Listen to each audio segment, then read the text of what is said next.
2024년 10월 1일 인사이트 시작하겠습니다. 오늘 10월의 첫째 날이고 또 국군의 날이고, 네, 물론 이제 임시 휴일로 정해져서 오늘 휴일이긴 합니다만 저희가 나와서 방송을 하기로 했습니다. 오늘 뭐 여러 가지 뉴스도 많고, 또 그리고 이렇게 국군의 날 같은 날 어제 이재명 구형권 이것도 있고 해가지고 여러 가지 사정상 오늘은 뉴스를 해야 되겠다.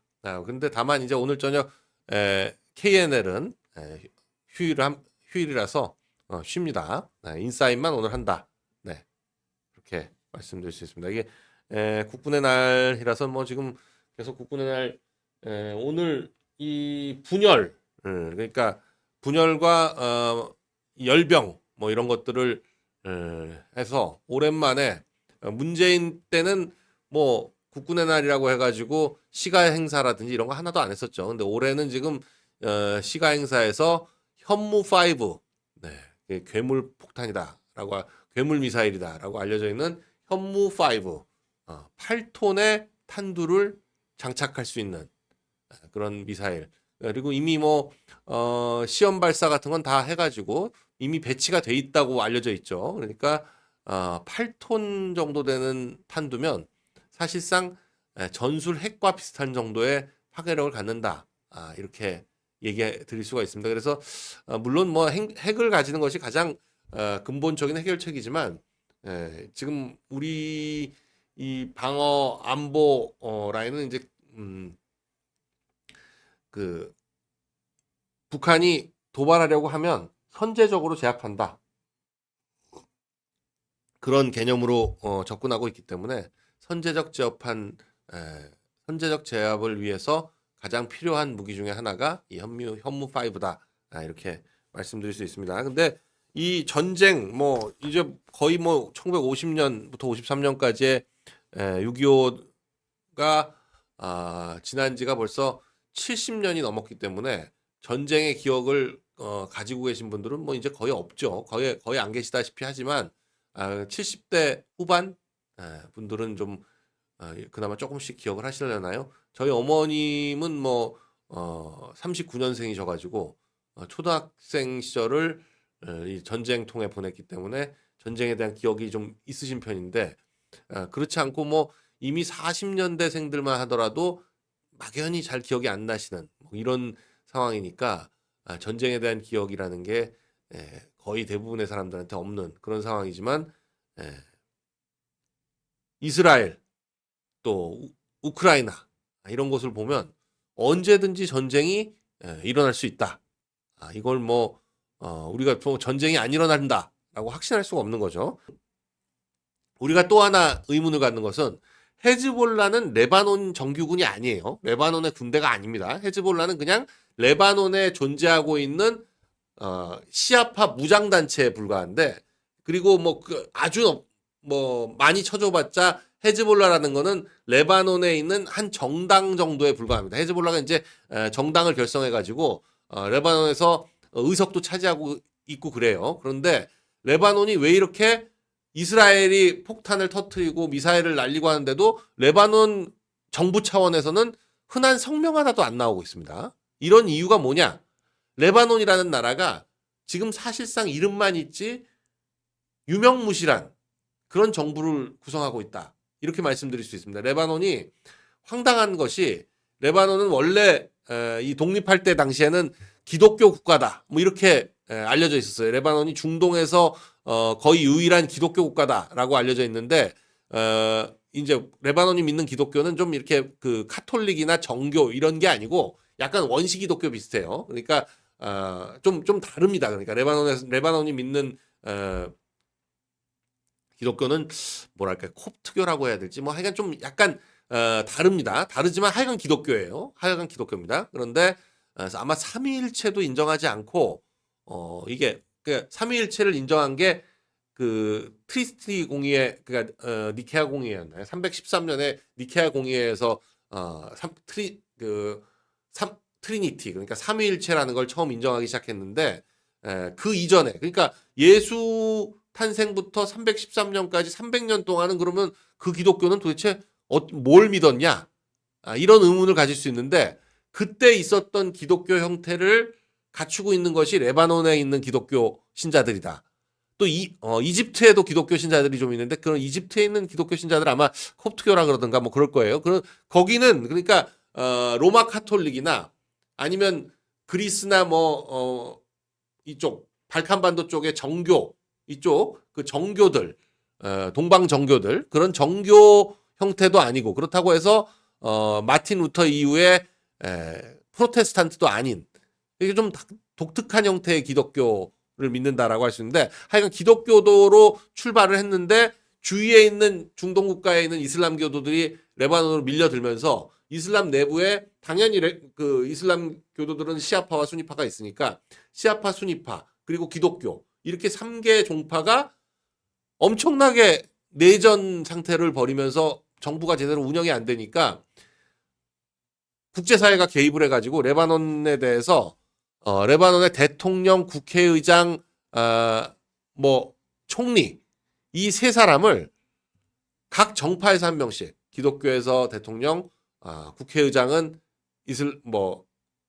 수니파, 총리는 시아파 이렇게 그냥 아예 지분을 정해줘 버렸어요. 그리고 이 대통령과 국회의장과 총리는 셋 다 비토권을 가지고 있어가지고 사실상 트로이카라고 불리고 셋이 권력이 굉장히 비슷한 이름만 대통령, 국회의장, 총리지 사실상 권력이 거의 비슷하고 의회의 구성도 기독교도 몇 명, 시아파 몇 명, 수니파 몇 명 이런 식으로 이미 정해져 있습니다. 그러니까 그 안에서 사실상 그냥 투표보다는 일종의 선정되는 식의 그 종파 내에서 선정되는 식의 그런 식으로 운영이 되고 있어서 이게 국가가 제대로 돌아가는 게 아니라 그냥 3개 종파가 레바논이라는 국가를 분점하고 있는 형태라고 해야 될까요? 굉장히 하여간 독특한 형태로 운영이 되는데 그러다 보니까 국가가 국익을 위해서 뭘 한다기보다는 각 종파들이 각 자기의 종파를 위해서 국가를 운영하는 그런 식으로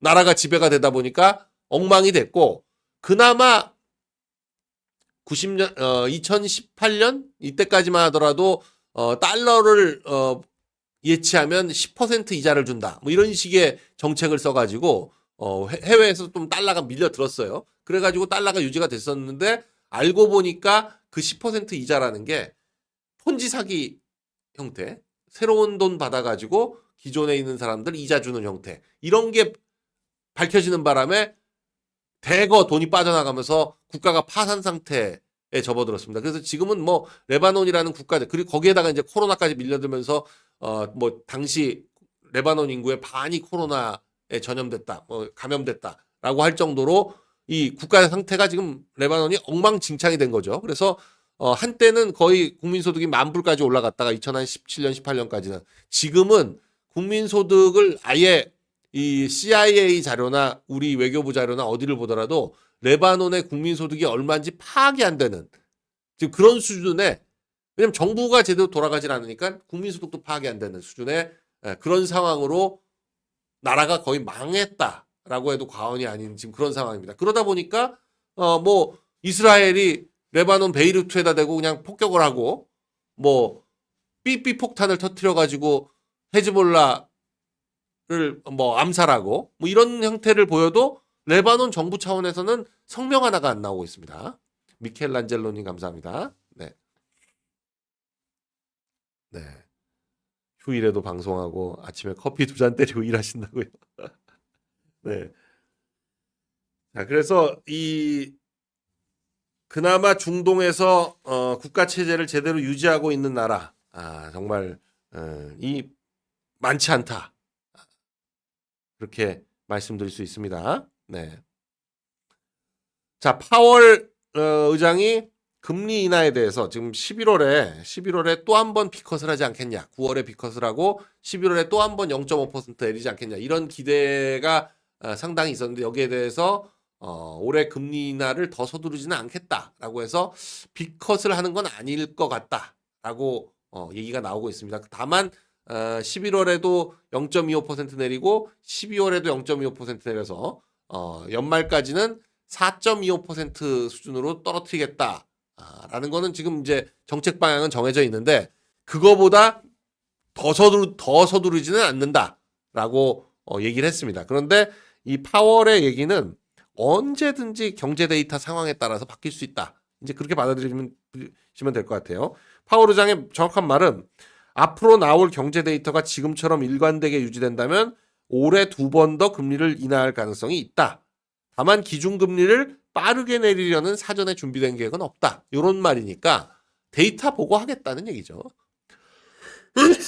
지금처럼만 나오면 0.25씩 2번 더 내리지만 지금보다 경기가 침체된다. 그런 모습을 보이면 B컷도 언제든지 가능하다. 이렇게 말씀드릴 수 있습니다. 하여간 지금 현재로서는 데이터가 제대로 나오고 있어서 0.25 이상 깎을 이유는 없다. 지금 그런 정도의 얘기를 하고 있는 거죠. 문제는 이제 우리죠, 우리. 이창용 하는 총재가 여기에 맞춰가지고 금리 인하를 단행할 것이냐, 아니면 계속 지금처럼 3.5를 유지할 것이냐.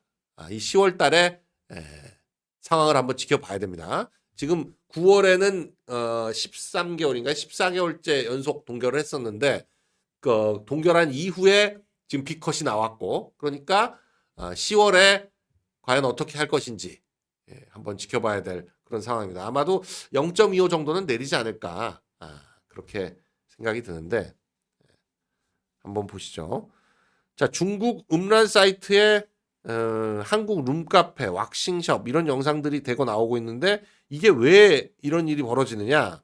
중국산 인터넷 카메라들이 이 백도어 해킹을 당하고 있는 것이 아니냐. 그러니까 카메라 자체에 있는 칩들이 이 칩을 설계할 때 설계하는 사람들이 자기만 아는 백도어를 만들어서 그 칩으로 들어갈 수 있는 그런 길을 만들어 놓는다.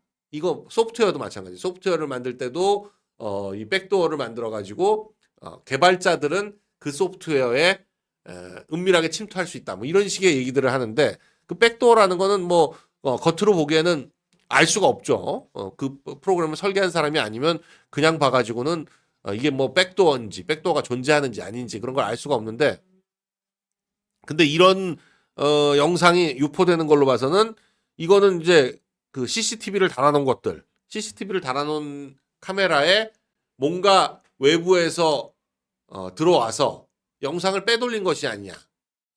그러니까 CCTV 내 시스템 여기로 들어갔다기보다는 이 CCTV 자체로 백도어를 통해서 들어가 가지고 영상을 빼돌린 게 아니냐. 지금 그런 의심이 들고 있습니다. 그래서 이걸 500여 개나 되는 영상이 있는데 그 영상들이 전부 너무 다양해서 이건 어떤 특정한 시스템, 뭐 특정한 해킹 이게 아니라 카메라 전체가 문제가 아니냐. 지금 그런 의심이 널리 퍼지고 있습니다. 이 중국산 카메라 쓰는 것이, 중국산 CCTV를 사용하는 것이 적절한지. 그런데 지금 CCTV 시장을 드론 시장만큼이나 중국산이 완전히 장악하고 있어서 드론이 지금 뭐 전 세계 드론 시장의 7, 80%를 중국산이 장악하고 있는 것처럼 이 웹캠, CCTV 이런 시장들도 중국산이 7, 80% 이상 장악하고 있다는 거죠. 그래서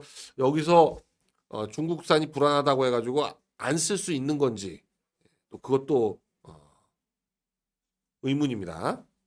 그런데 유튜브 기사별 최대 댓글 수 그리고 각종 네이버나 이런데 댓글 같은 것을 분석을 해보니까 카톨릭 관동대 경찰행정학과 김은영 교수와 창원대 국제관계학과 홍석훈 교수 연구팀에서 한중 경쟁산업 분야에 대한 인지전 실태 파악 보고서라는 연구 결과를 공개를 했는데, 국내 경제 분야에 있어서도 중국의 댓글, 중국산 댓글로 보여지는 것들이 확인이 많이 되고 있다. 특히나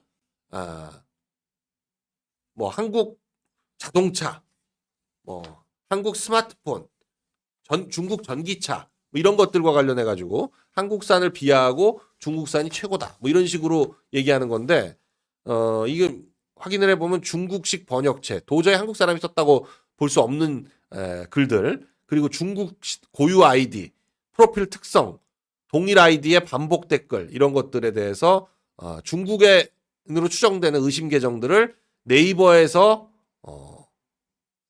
확인했고 또 네이버에서 확보된 77개의 중국인 추정 계정을 분석한 결과 이들 계정들이 2개의 그룹으로 나뉘어서 점조직으로 활동하면서 핵심 플레이어의 조율하에서 국내 산업 관련 기사에 조직적으로 몰려다니면서 댓글을 게재한다.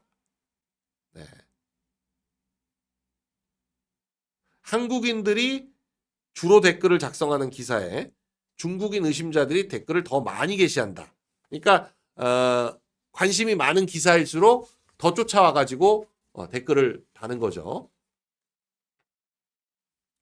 중국 전기차가 최고다. 뭐 이런 댓글을 추적하니까 첸양이라는 닉네임이 나왔다. 첸웨이치, 첸양과 첸웨이치 이런 그룹이 주도를 했고 둘이 주도를 했고 또 다른 네트워크 그룹은 XUF 그리고 서울브리즈 이런 닉네임들이 허브로 활동을 한다. 특히 첸양은 이 양쪽 그룹을 연결하는 전체 네트워크의 허브다.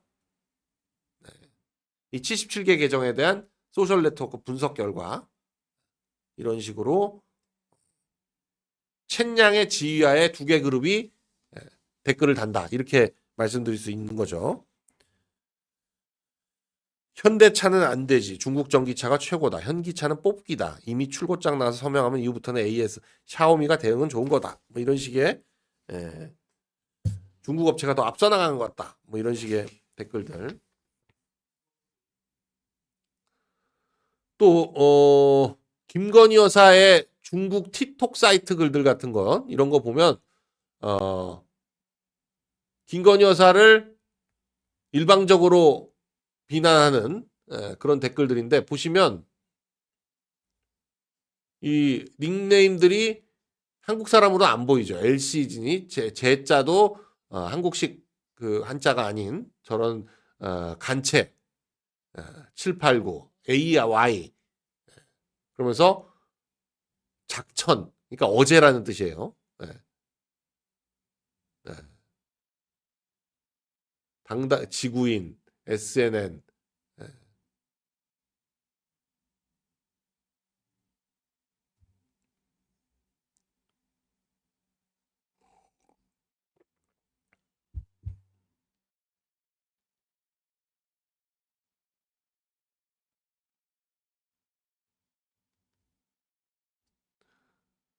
중국 계정인데 그 댓글이 그대로 한국에서 쓰고 있다. 번역한 상태다.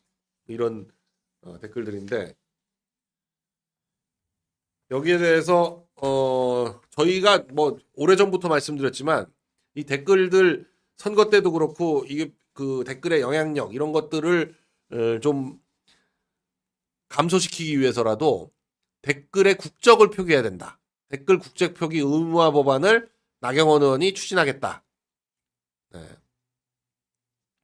댓글 작성한 사람이 중국 사람이다 라고 하면 그 사람이 뭐 어떤 글을 썼던지 간에 일단 우리가 경계하고 보게 되죠. 근데 이걸 한국 사람인 척하고 한글로 써놓으니까 이런 얘기가 이렇게 생각하는 사람이 있나 하면서 이게 휘둘리는 건데 아무래도 또 저렇게 매크로로 막 돌리는 그래서 중국이나 해외에서 작성된 댓글 같은 경우에 뭐 VPN 써서 우회로 돌아왔든지 간에 그러면 이런 것들에 대해서 국적을 표기하게 해야 된다.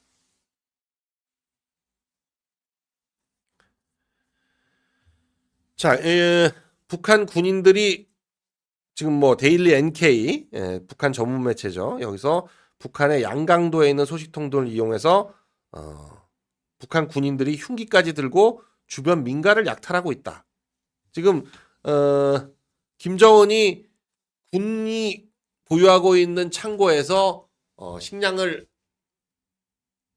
반출해서 주민들에게 나눠줘라. 뭐 이런 얘기도 하고 그러는 바람에 북한 군들이 굉장히 동요하고 있다. 자기들도 못 먹고 있는데 자기들 먹어야 될 식량을 주민들한테 나눠준다. 뭐 이러다 보니까 이제 오히려 민가를 약탈하고 있다. 군인이 도둑질을 한다. 가축도 훔쳐가고 뭐 이런 일들이 벌어지고 있다는 얘기입니다. 그런데 북한이 국제 자금 세탁 방지 기구의 옵서버 지위를 10년 만에 박탈당했다. 옵서버라고 하더라도 이런 핵무기 개발 자금, 테러 자금 거래 방지 뭐 이런 것들을 위한 기구이기 때문에 북한이 핵을 개발하고 있는 입장에서 이 옵서버 지위를 유지한다는 건 말이 안 된다. 네. 자금 세탁 방지 기구인데 한국을 비롯해서 미국, 일본, 중국, 호주 등 42개국이 회원국인데 2014년에 이 APG라는 기구의 옵서버 지위를 획득했었는데 APG가 요구하는 것들에 대해서 북한이 전혀 응답하지 않고 있으니까 옵서버 자격을 박탈했다. 뭐 이런 내용입니다. 유엔 총회가 9월은 유엔이 열리는 시기인데 마지막으로 유엔 총회 마지막 날이었습니다. 어제는. 그러니까 유엔 총회 일반 토의에서 한국 대표부와 북한 대표부가 공개 설전을 벌였다. 서로 이 북한의 김성 대사는 한미 군사훈련을 비판하고 핵무기 개발에 합리화하는 주장을 펼치니까 한국 대표부에서는 이걸 또 반박을 했고 북한이 또 반박을 하고 네.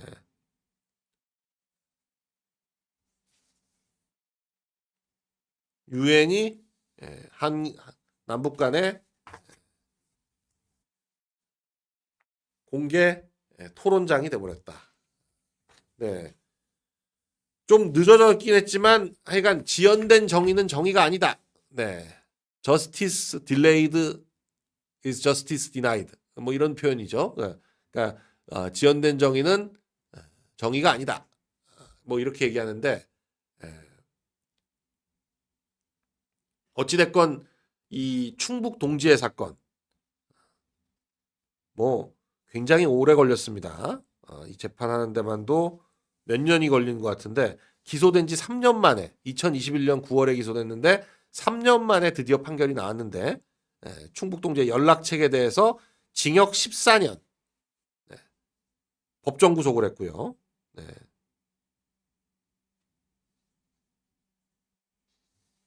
박모 씨인데 북한 공작원 지령을 받고 충북 지역에서 간첩 활동을 한 박모 씨에게 53세입니다. 14년을 선고했습니다. 14년. 네. 법정 최고형이 15년인데 14년 선고했다는 거의 최고형을 선고한 거죠. 그리고 이 충북 동지의 위원장 손모 씨, 부위원장 윤모 씨, 고문 박모 씨 이들 3명은 지난 2월에 각각 징역 12년을 선고받았었는데 7개월 후인 이 박모 씨는 14년을 선고를 받았다. 결국 이 4명 충북 동지의 사건으로 기소된 4명 모두 12년부터 14년까지 선고를 받았다는 내용입니다. 네. 그동안 뭐 재판을 끌기 위해서 기피 신청을 내고 뭐 이런 건데 그것도 대한민국의 존립 안정과 자유민주 체제를 실질적으로 저해한 점, 법관 기피 신청을 내며 재판을 고의로 지연한 점 이런 것들을 보고 죄질이 좋지 않다 이렇게 판단을 했습니다. 그래서 오히려 기피 신청을 한 것 때문에 형량이 더 가중됐다. 이걸 아예 재판장이 공개적으로 이유로 양형의 이유 중에서 얘기를 했습니다. 네. 이 재판이 다른 3명보다 늦어진 이유가 선고가 늦어진 이유도 법관 기피 신청 때문인데 변호인도 수시로 교체하면서 이렇게 재판을 늘 질질 끌어왔는데 결국 사필 규정이다. 정의가 회복됐다. 이렇게 말씀드릴 수 있겠습니다. 자, 오늘 지금 국군의 날 행진이 지금 진행 중인데 저 삼축 체계 지금 뒤에 화면을 보시면 장거리 지대공 유도무기 LSAM 뭐 이런 것들이 공개가 되고 있습니다. 그리고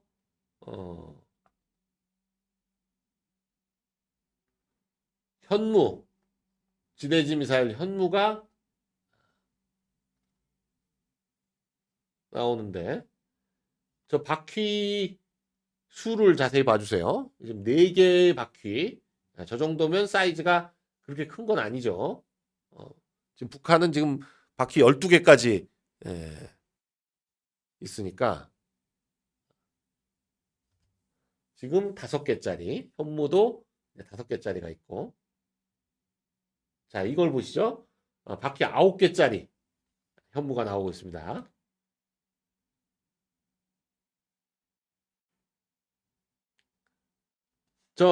미사일을 실은 차량은 텔이라고 하죠. 텔이라고 이동식 발사대라고 얘기하는데 저 바퀴 9개짜리에 실려 있는 저게 현무 5인 걸로 보여집니다. 앞에 현무 3, 4였던 거라고 하면 이건 이제 현무 5가 아닌가 보여지네요.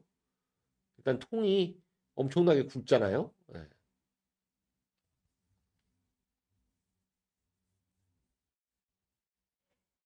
이 미사일을 실은 통이 어마어마하게 큰 걸로 봐서 8톤. 아, 바퀴 9축이 다 돌아가네요. 어, 대단합니다.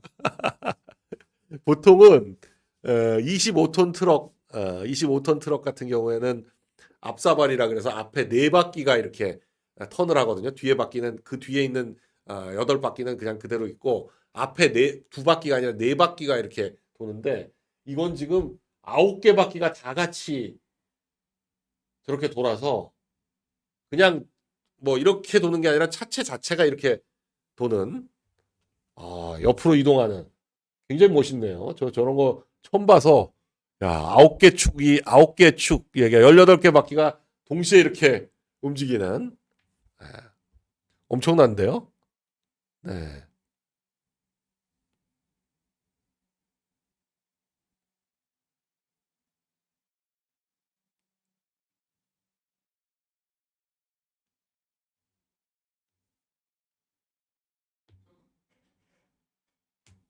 지금 이건 자, 좀 뭐 이런 뭐뭐 한다 이걸 말씀드리려고 했는데 지금 뭐 화면에서 줄줄 나옵니다. 네.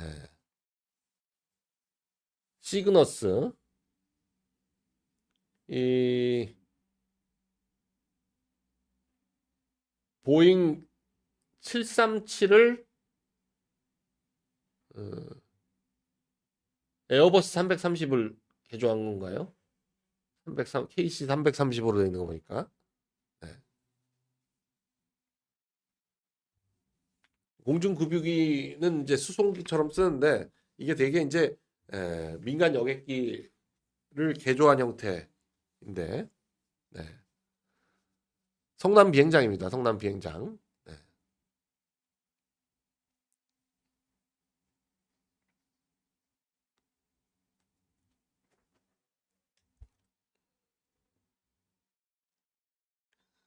참 MBC는 지금 이 국군의 날 이 행사를 방송을 안 하고 있다고 하네요. MBC는 북한 열병식은 중계하면서 에, 대한민국 국군의 날 행사를 방송을 안 하고 있다.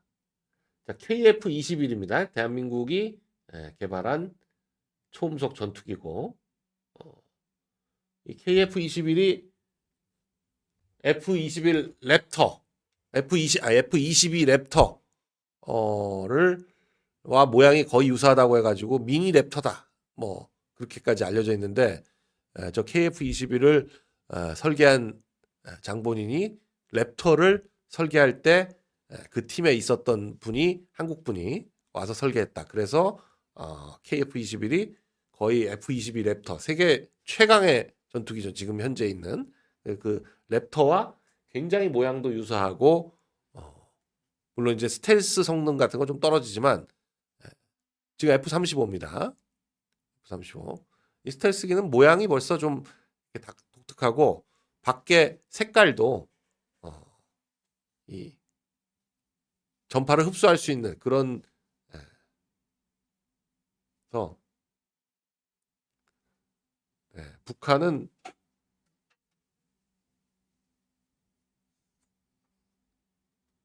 MBC는 이 국군의 날 훈련하다가 발목과 아래턱에 골절을 입었다. 뭐 이런 것만 보도를 하네요. 그러면서 제목이 올해 또 대규모 군사 퍼레이드 군사정권 방불 하면서 전두환 대통령 시절 했던 걸 화면을 보이고, 저 MBC는 북괴 방송이라고 해도 과언이 아니다. 네.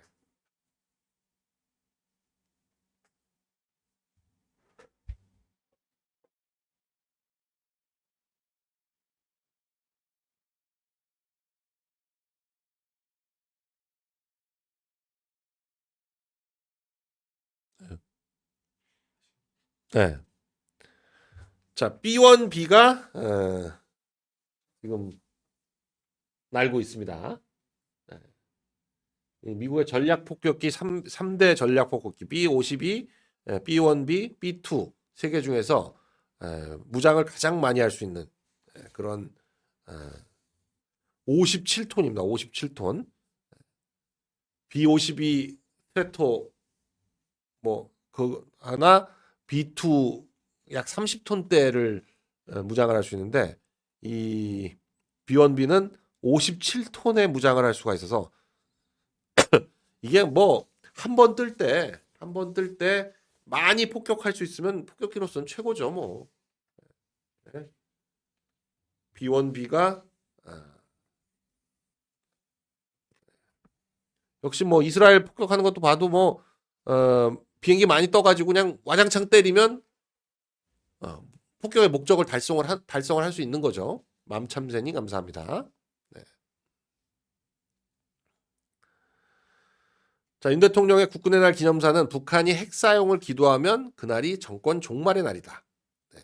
이 중요한 건 핵무기 사용을 하면이 아니고 핵무기 사용을 기도하면, 요게 중요합니다.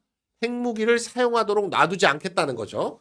우리의 삼축 체계는 선제적 예방 조치를 취하는 것을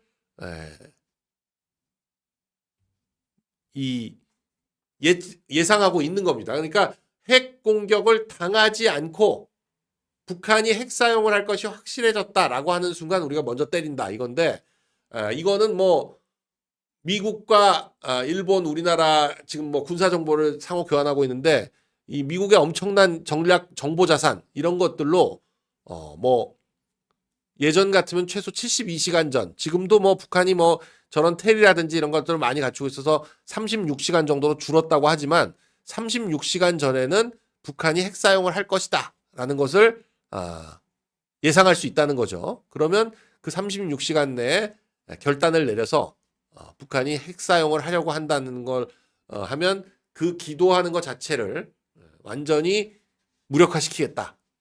그뿐만이 아니라 하려고 하는 순간이 정권 종말이다. 정권 종말이라는 건 지금 뭐 하마스 최고 지도자가, 아니 하마스가 아니라 헤즈볼라 최고 지도자가 순식간에 폭사하는 걸 보면 아실 수 있는 거죠. 정권 종말이라는 건 김정은의 사망이다. 이런 취지입니다. 네.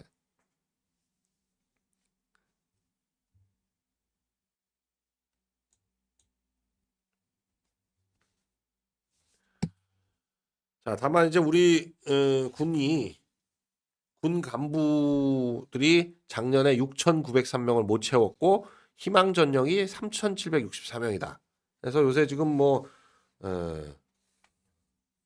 퇴역한 군 간부들을 다시 뽑는 뭐 이런 일도 벌어지고 있고, 네.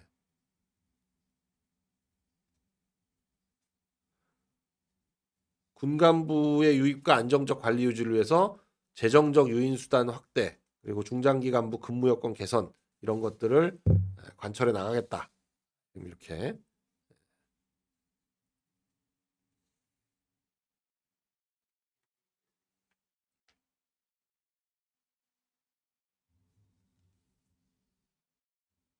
DH 김님 감사합니다. 네.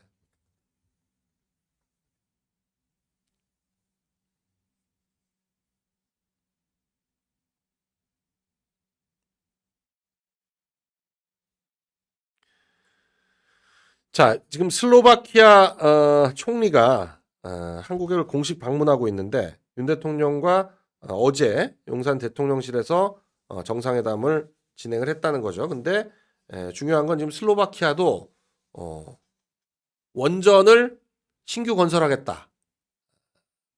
지금 슬로바키아는 5기의 원전을 가동하고 있는데 5기로 전력 60%를 감당하고 있다는 거예요. 근데 5호기 또 그리고 1200메가와트짜리 원전을 신규 건설하겠다.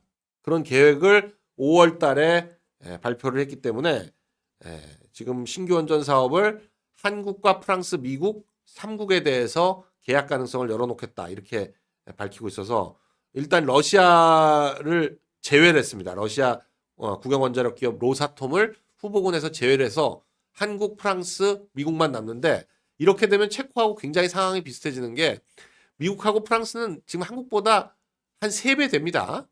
프랑스가 한 2배고 미국은 한 3배 가까이 이 수주 가격이 수주 단가 자체가 미국은 뭐 인건비라든지 뭐 여러 가지가 그동안 그리고 원전 기술이 정체돼 있었기 때문에 그런 것들 다시 살리고 하려면 우리보다 훨씬 비싸게 수주할 수밖에 없습니다. 프랑스는 계속 해왔지만 그래도 뭐 인건비라든지 뭐 여러 가지가 우리보다 높은 상황이어서 슬로바키아나 체코 같이 재정 상태가 안 좋은 나라에서 미국이나 프랑스 원전 가격을 감당할 수가 없어요. 품질은 한국이나 프랑스나 미국이나 거기서 거긴데 뭐 우리가 뭐 프랑스나 미국보다 훨씬 좋다 뭐 이렇게 말씀드릴 수는 없지만 뭐 비슷비슷한 정도의 수준인데 가격이 3분의 1, 2분의 1 가격이다. 뭐 이러다 보니까 체코도 그렇고 체코가 뭐 선택을 했으면 슬로바키아도 원래 체코슬로바키아였잖아요. 둘이 나눠진 게 몇십 년 됐지만 원래 체코슬로바키아였던 나라이기 때문에 체코가 원전을 한국 걸 선택하는 순간 슬로바키아도 자동적으로 한국으로 넘어올 수 있지 않겠냐. 그래서 슬로바키아에서도 원전 잭팟을 윤 대통령이 터뜨리는 거 아니냐.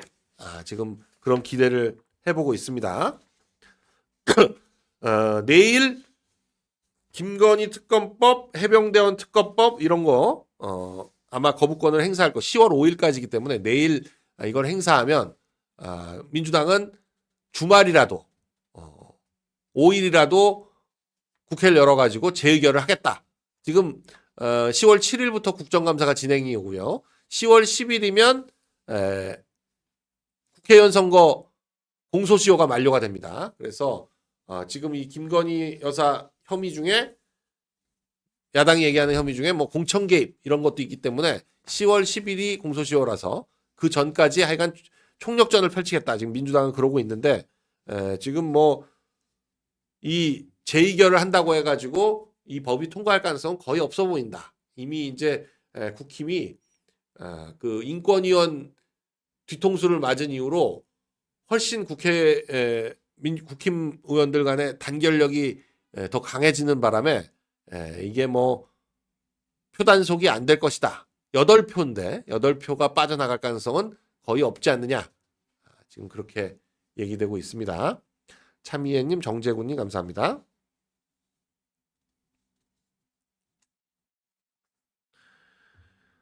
자, 9월 수출이 역대 최고를 기록했습니다. 7.5% 증가해서 587억 7천만 달러로 작년 같은 달보다 7.5% 증가했고요. 작년 10월부터 수출 증가율이 플러스로 전환된 뒤에 지금 12개월 연속해서 전년 같은 달보다 수출이 증가하는 그런 상황이고 올해 9월 달 수출은 지금 587억 달러는 역대 9월 달 중에 가장 많은 것이다. 네. 그리고 조업 일수도 작년보다 하루 적었는데도 불구하고 이렇게 많은 거는 일평균 수출액이 29억 4천만 달러. 그러니까 하루에 30억 달러씩 수출하는 거예요. 하루에. 네. 이에요.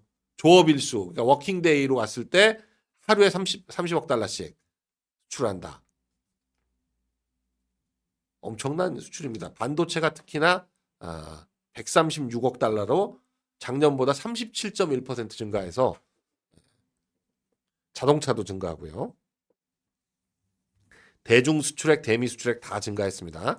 무역 수지도 66억 6천만 달러 흑자를 기록했습니다. 무역 수지는 작년 6월 이후 16개월 연속 흑자다. 2024년 수출이 상고 하고 양상을 뚜렷하게 보이고 있어서 이렇게 되면 올해 역대 최대 수출 실적 7천억 달러도 넘길 수 있지 않겠느냐. 지금 그렇게 예측이 되고 있는데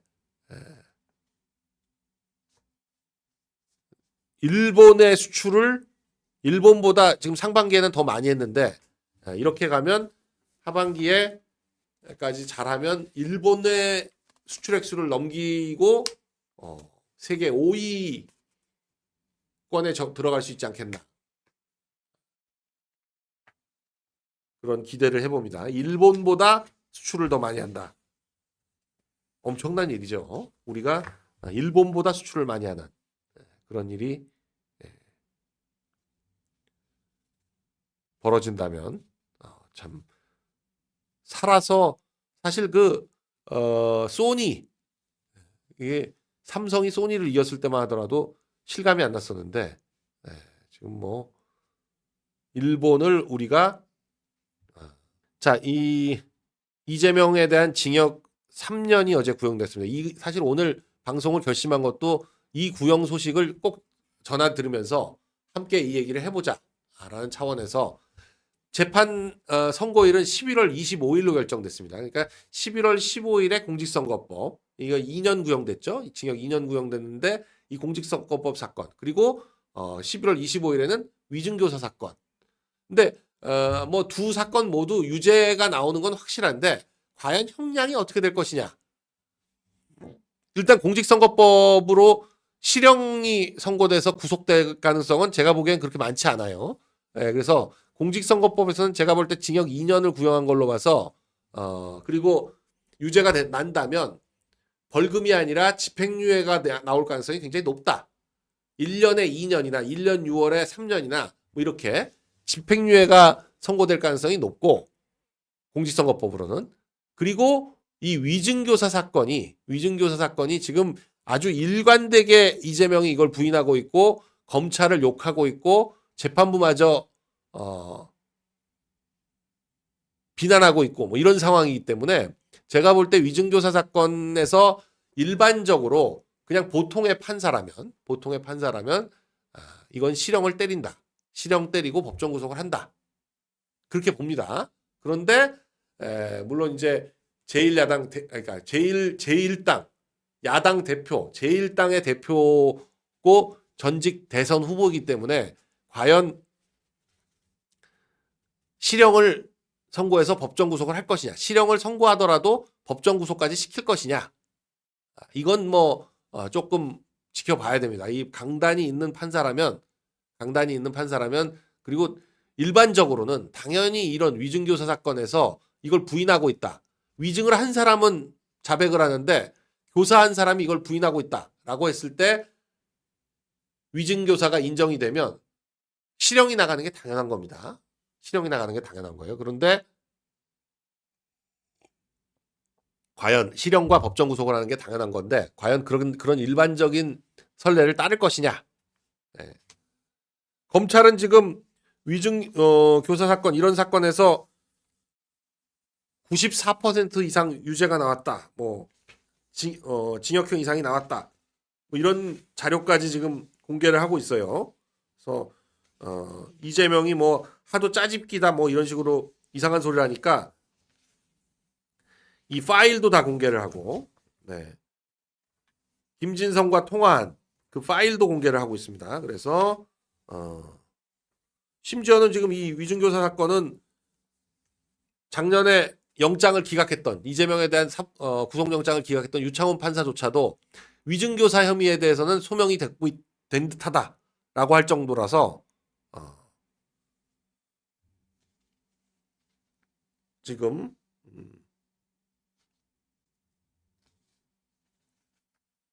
실형 또는 집행유예가 나온 것은 확실하다라고 보여집니다. 그러나 다만 이제 구속이 되면야 뭐 다른 모든 사건들이 재판이 확실하게 빨리빨리 진행이 되겠지만 구속이 안 되고 항소심을 갔을 때 항소심과 대법원까지 확정이 되려면 시간이 얼마나 걸릴 것이냐 이렇게 지켜봐야 됩니다. 11월 달에 이 이재명에 대해 근데 지금 이재명 주위 사람들은 이재명이 다 무죄 나오는 줄 그렇게 기대를 해요. 말이 안 되지만 하도 이재명이 그렇게 뭐 무죄 뻥을 치니까 무죄가 나올 거라고 생각을 하는데 이재명 스스로야 알죠. 자기가 무죄가 나오지 않을 거라는 걸 알기 때문에 어떻게든 지금 10월 달에 판을 뒤집어 보겠다. 10월에 이 정권을 어떻게든 뒤집어 가지고 탄핵을 시키든지 뭐 하든지 하겠다. 그래서 박근혜 대통령 탄핵 때 등장했던 단체들이 지금 전부 다 나와 가지고 지금 뭐 주말마다 집회를 하던 식으로 해서 뭔가 해보겠다. 국정감사 때 뭔가 터트려서 판을 뒤집어 보겠다. 뭐 지금 이러고 있는 거예요. 그러다 보니까 10월 정권 위기설이다. 뭐 이런 얘기도 나오고 있는데 이재명에 대한 판결이 빠르냐 아니면 야당이 희망하는 것처럼 윤 대통령의 탄핵이 빠르냐.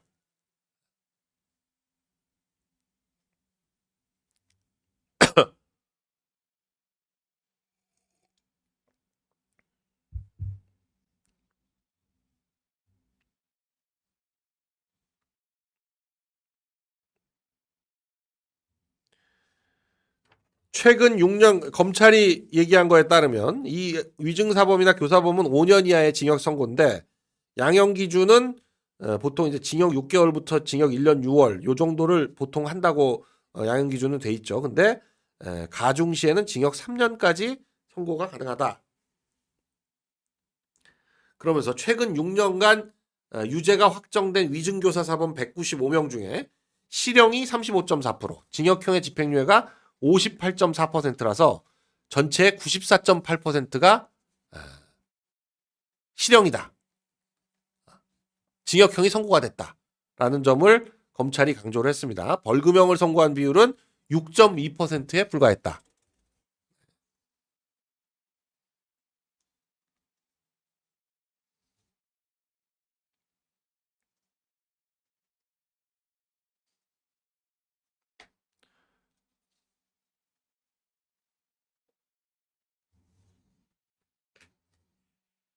자, 이러다 보니까 지금 뭐 김건희 여사를 고리로 해가지고 어떻게든 탄핵 쪽으로 몰고 가자. 좌파들이 총공세를 펼치고 있습니다. 10월 위기설 얘기가 나오는데 김 여사의 국정 개입 의혹을 정조준하고 있다. 박근혜 탄핵 때와 비슷한 양상으로 하고 있는데 7일부터 국감이 시작되는데 국감에서 어떻게든 뭔가를 터뜨려서 2016년에도 10월 24일에 국감 끝나자마자 JTBC의 태블릿 PC 보도가 나오면서 탄핵 여론 조성이 시작이 됐는데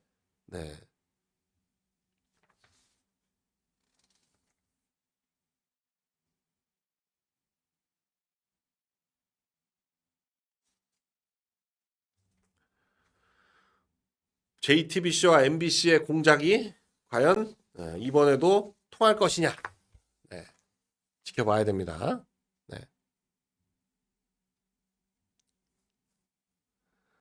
자, 구청은 무죄, 경찰서는 유죄. 이런 지금 상황이 됐어요.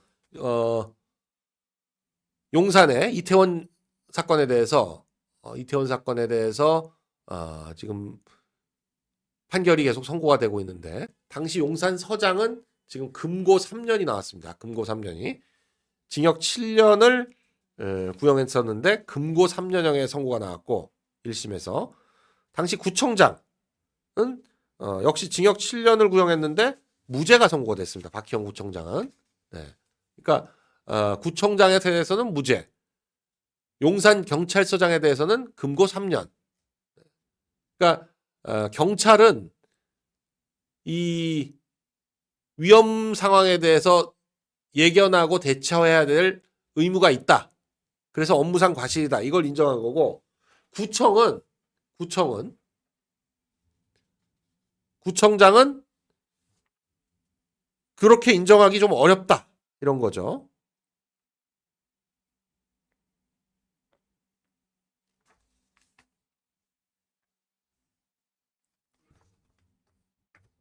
그리고 이 이임재 성장 같은 경우는 보고를 받고도 방치를 하고 제대로 뭐 대응을 안 하고 이런 구체적인 정황들이 좀 인정이 되는 상황이고, 구청은 이 인파가 모인다고 해서 이거를 해산하거나 할 수 있는 권한이 없다. 뭐 이런 점들이 반영이 된 것 같습니다. 그래서 구청 관련한 공무원들도 전부 다 무죄가 났어요. 이 용산서장과 용산서장 밑에 112 상황실장, 112 상황팀장은 전부 금고 2년, 1년형 이렇게 나왔는데,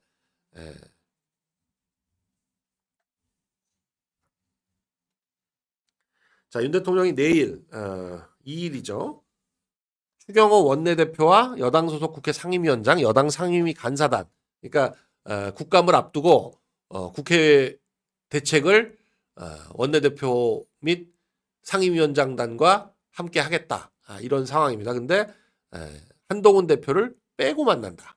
한동훈 대표는 원내 인사기 때문에 이 원내 상황에 대해서 집중하는데 굳이 낄 게 뭐 있냐. 뭐 이런 취지겠지만, 어찌됐거나 24일 날 만찬 후에 뭐 빈손해동 논란, 뭐 독대 논란 이런 것들을 감안해서 볼 때, 그리고 그 이후로 신지호 부총장이 추경호 원내대표를 비판하고, 그러니까 추경호 원내대표는 해당 행위다라고 반발하고, 그러니까 이런 여러 가지가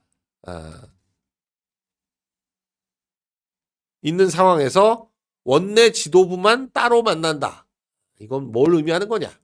뭘 의미하는 거냐? 결국 대통령실에서는 의료 인력 수급 추계 기구를 만들겠다 하면서 여야정 협의체, 여야 의정 협의체는 필요하냐? 뭐 병행이 가능하다라고 하지만 필요하냐라고 얘기가 나오면서 한동훈 대표가 내놓은 여야 의정 협의체가 무용론까지 휩싸이고 있는 분위기다. 그러니까 한동훈이 고립되는 거 아니냐? 뭐 이런 얘기까지 나오고 있습니다. 네. 물론 박민수 차관은 여야 의정 협의체를 지원하는 거다라고 하지만 이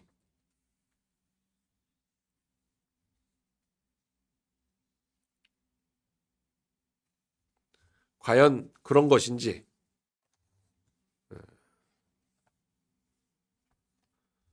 자, 이 중앙일보가 단독으로 내놓은 기사를 보면 좀 황당하긴 합니다. 그러니까 한동훈은 그야말로 여론조사로 모든 걸 결정한다 하는 거 확인되는 게, 정년 연장을 할 것이냐 말 것이냐를 여론조사로 결정을 한 거예요.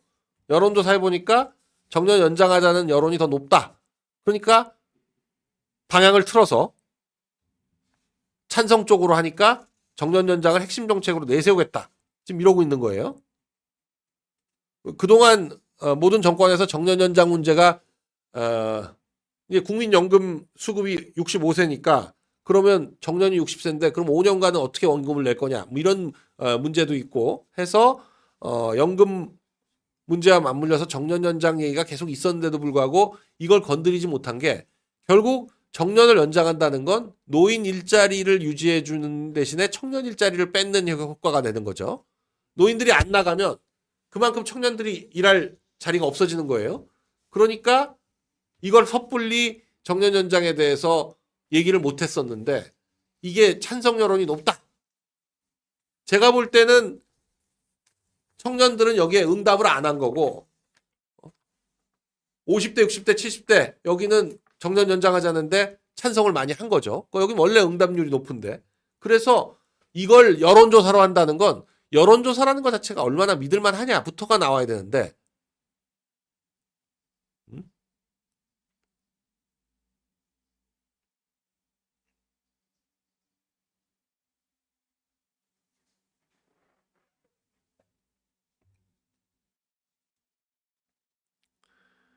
아니 정치를 여론조사를 해가지고 할 거면 정치인이 뭐가 필요해요? 그냥 여론조사 기관만 있으면 되지.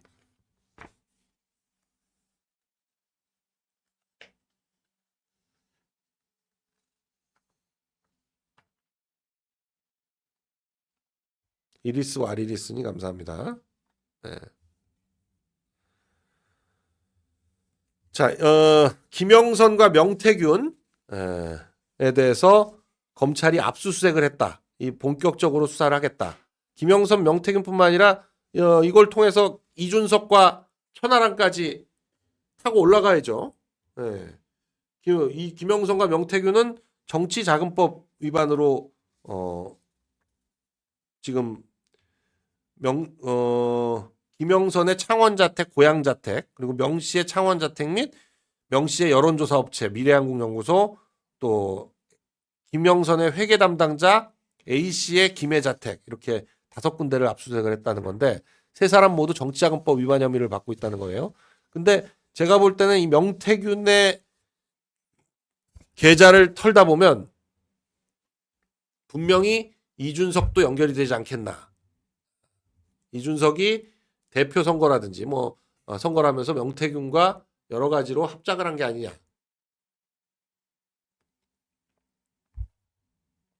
그렇게 보여집니다. 네.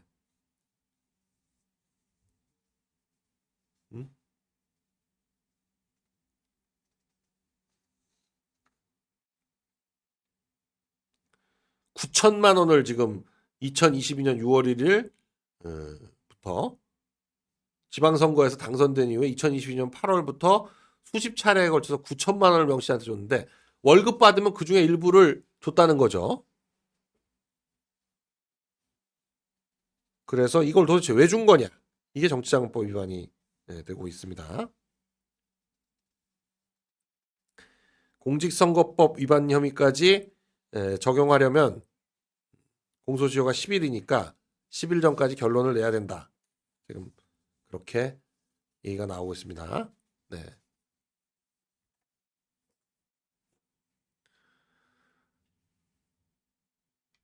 자, 이준석 천하람은 왜 삽을 들었냐?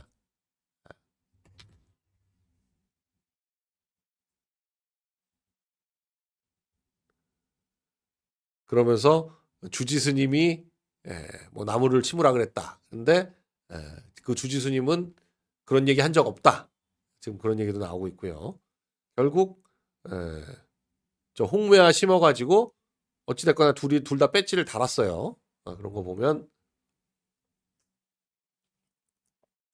홍매화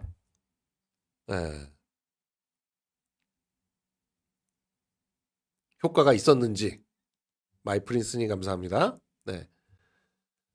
자, 좋아요 부탁드리고요. 자, 오늘 인사이트 여기까지 하도록 하겠습니다. 대단히 감사합니다.